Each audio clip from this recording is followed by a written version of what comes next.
now is doing most of it. She's doing all the What was school like when you were young? Oh, it wasn't that pleasant, to be quite honest. We had a fear of teachers and fear of the nuns. You know, it was all nuns like then, only maybe one or two. Jerry Sheehan, do you know Jerry Sheehan that had the draper shop? His aunt now used to teach senior infants, and the Sister Oliver, she was a big burly nun, you know. I tell you, you'd be, and Sister Oliver would have a stick nearly like the leg of a chair, you know. And honest to God, they hadn't any need to hit us then, if you like, because we were terrified of them, like. And, you know, if you missed any simple thing at all, they'd be down on you. You know, or they'd be watching people sewing, and we had cookery. We had a cookery class now across near where the daycare is, you know, and things like that. But, like, it was a world of fear, like, we'd be afraid to be late for school, and you'd be, then, I remember, I'd say now when we were about 6th class, this Mother Teresita came in from Ballyporeen, and you'd know to look at her, she was vicious looking. We had her for religion. Yes, catechism. They've no catechism now, have they? That's gone, is it? Catechism. You know, religious. Yeah. Yeah. You have no catechism now. You know, used to be the red catechism, usn't there? It's red and green. Yeah, red and green, yeah. The green was a... And do they say the Angelus in school now, do you? No? Do you say the Angelus at 12 o'clock? No, you wouldn't be there at 6 o'clock. No, all gone. Shame too, isn't it? And it's on the television there now at 6 o'clock. The Angelus rings and you're supposed to say your Angelus, but then I suppose you don't even know it, do you?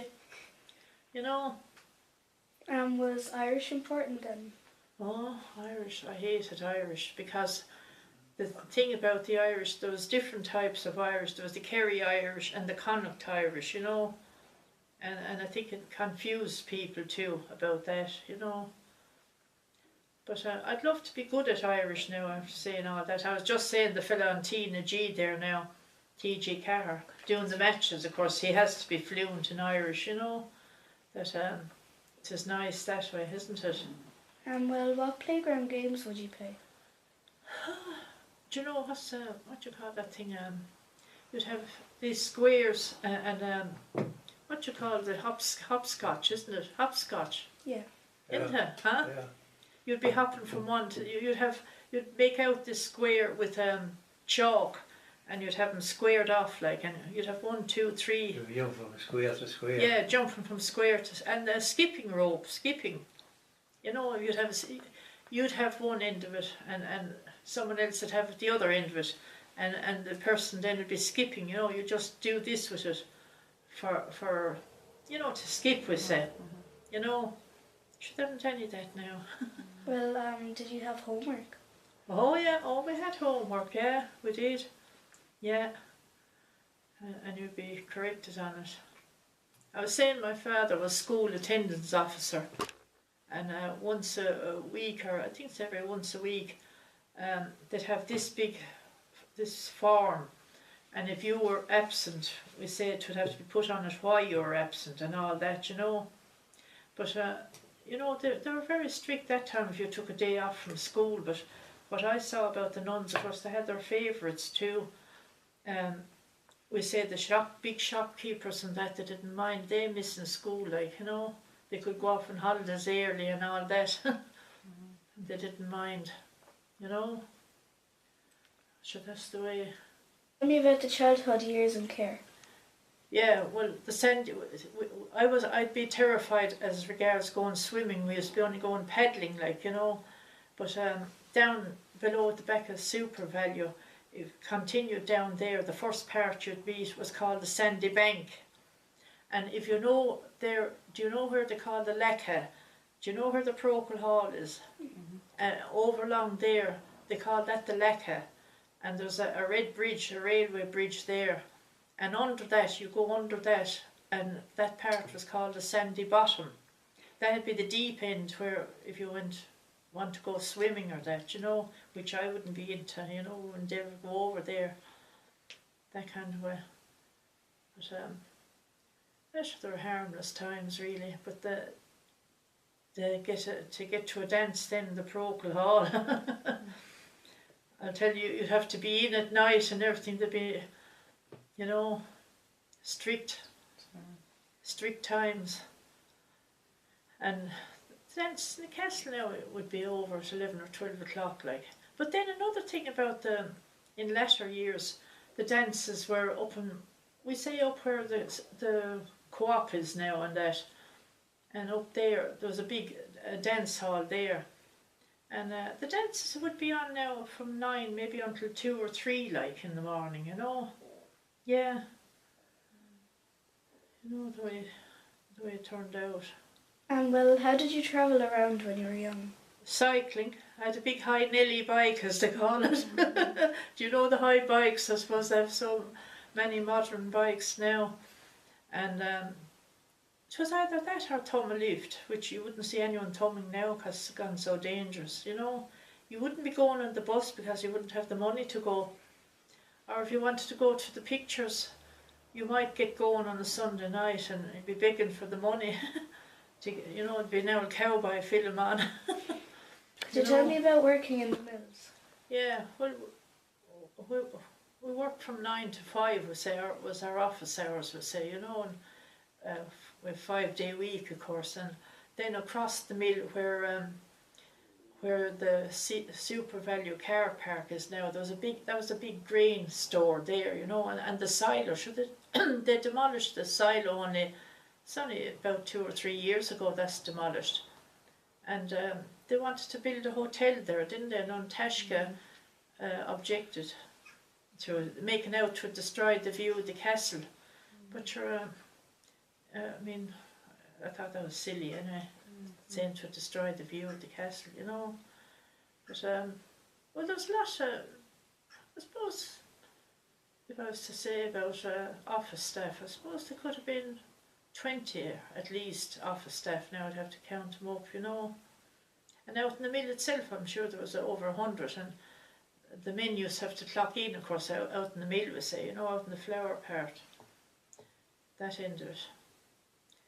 But there were good times, really. Again, there's a girl in Cahir that worked with me, Ailish Buckley. There was this Miss Stevely. She was one of the older people, I suppose you could say. It was upstairs, herself and Miss Patterson. And it used to be, guess what used to be on the door? Do not slam the door. And the funny thing about it was she was the one that used to slam the door. We'd hear her coming, like, you know.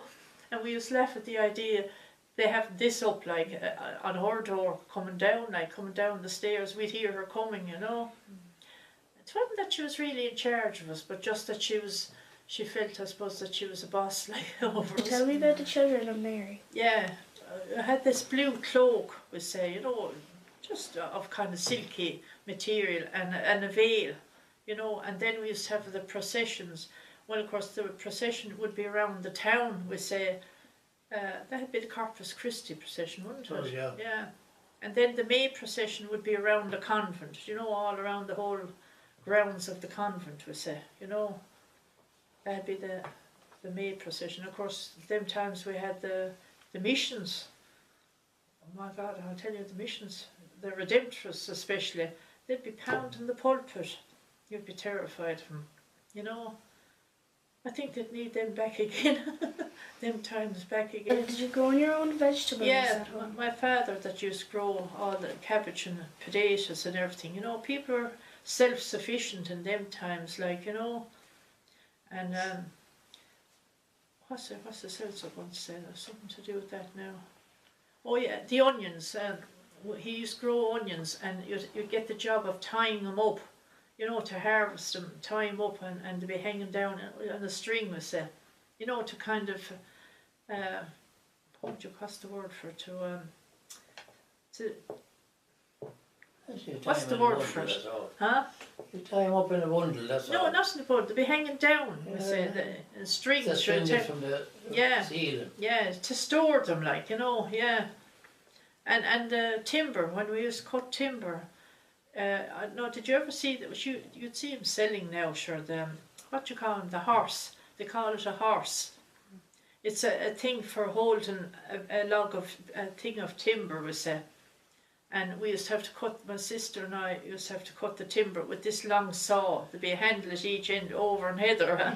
I tell you, when you think of To and fro. yeah, to and fro, you know, the timber, that's the way it was cut then, you know.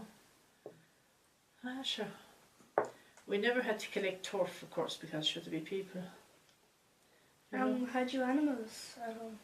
No, oh yes, we had a dog, yeah. I remember we having a terrier at home, and whatever way didn't the dog follow my mother over the mall one day, and he went in there at the back. You see, you know the way it would be like the back of Mary Condon's and all them places, kind of waste ground if you like, and the man that you know where the what you call it, the NRBI place next to the post office, is that what they call it, the for the blind. That place was what was it, Condon's, that Condon man was it, he had a chipper, hadn't he? Yeah.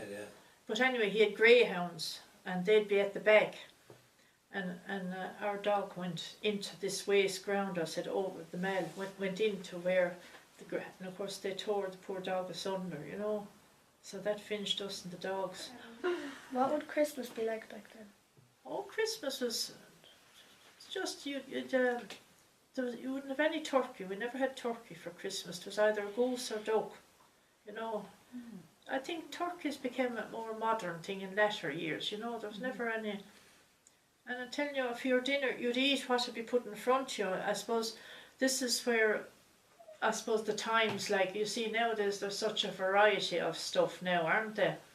But like in them times, you know, there wasn't as much variety of food was in, and you just automatically ate what was put in front of you, or else done without it, you know.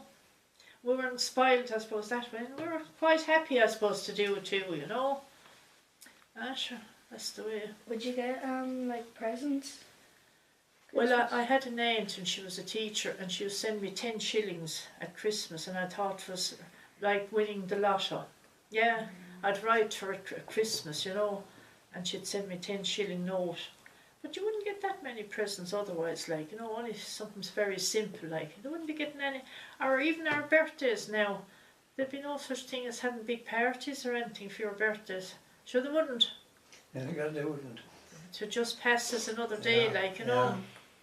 And in latter years you might get a half crown or, you see.